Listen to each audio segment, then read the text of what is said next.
The Legend of Zelda Ocarina of Time is an absolute classic, and because of that, people started to explore the game in every way possible. About 2 weeks ago, we covered another extremely interesting myth about the special fairy fountain that's unicorn themed. And this week we're taking it a step further. Because some people actually thought that you could get the Triforce in the game, which is the most powerful artifact ever. It plays a huge role after all. You're working towards getting it as a child, and as an adult to get it back from Ganondorf. But why do people think you could get it at all? And how were you supposed to obtain it then? Well, because of its major role in the game and series as a whole, and its elusive nature. But there's more to it.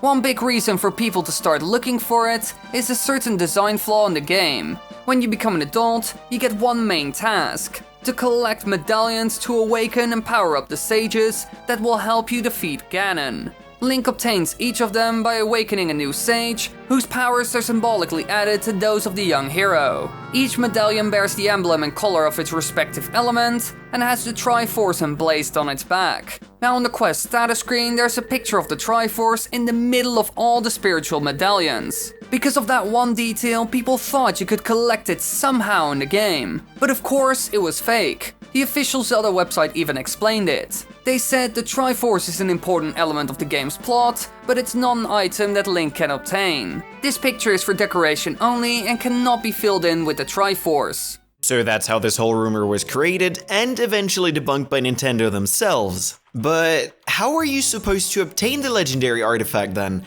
And was it even logical in any way that people thought they could get it? Well, let's dive a little deeper to find that out. Now, there were multiple ways how to obtain it according to some. One of the more popular ones actually suggested this. Throw a bomb in the center of the lava under Ganon's castle and use the Overture of Sages. Now, of course it did nothing. But there is one interesting thing to note about this supposed method: the song. As far as we know, the Overture of Sages doesn't exist in the game and is mentioned nowhere, which is quite logical because it's a fake Ocarina song and was supposedly found in Ocarina of Time. It was first found by a person with the name Adriana Almandoz, who revealed her story on the site Hyrule, the Land of Zelda. She said that the Overture of Sages ultimately led to the Triforce, and it's actually known to be one of the most infamous and elaborate Zelda-related hoaxes of all time. According to her, Keibora Gebora teaches this song to young Link before he pulls out the Master Sword from the pedestal of time. Of course, no extra info was given on how to obtain the song, and actually did something a bit sneaky to increase the hype and blow up the myth. Because she said that within a month's time, she would reveal the exact procedure to learn the melody. According to an altered picture that she threw into the world revealed on the 8th of February of 1999, the Overture of Sages is played as follows: C up, C down, A, C right, C left, and C up. This song supposedly warped young Link to the Temple of Light, the home of the Triforce. But as we could have expected, it was sadly not revealed as false when someone noticed that a picture provided with this information had one glaring error. Link's sword was sheathed on the wrong side. As most of you know, Link is left-handed, but in the picture, the sword was sheathed on his back in the position a right-handed swordman would use it.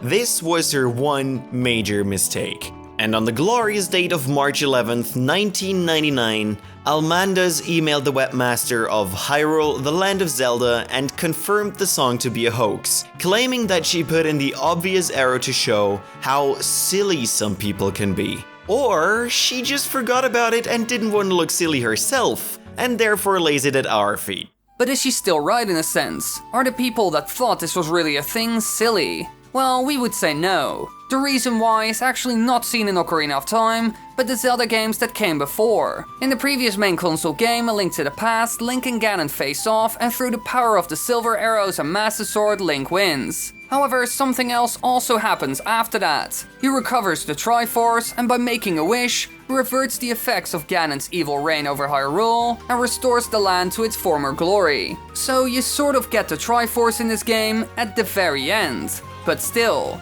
And this is the case for the previous two as well. In both those games, you get the Triforce at the very end when you saved Zelda. So maybe people thought you could get it even earlier this time. It's not a strange thought at all. It even seems quite logical if you keep in mind what happened in the previous two games. Adding the fake song and slot in the middle of the medallions makes this quite a strong case if you didn't know it was a hoax. However, in the end it was all fake as usual, and we are here left disappointed, because let's be honest, who wouldn't want the Triforce? But who knows what will happen in the future. Nintendo is already working on the new Zelda title after all, so we might get it in the next one. Or we will never lay our hands on it, and it will forever remain out of the player's grasp. Thanks for watching, everybody. I hope you enjoyed. If you want to watch more videos, then be sure to click those lovely annotations and subscribe. Yay!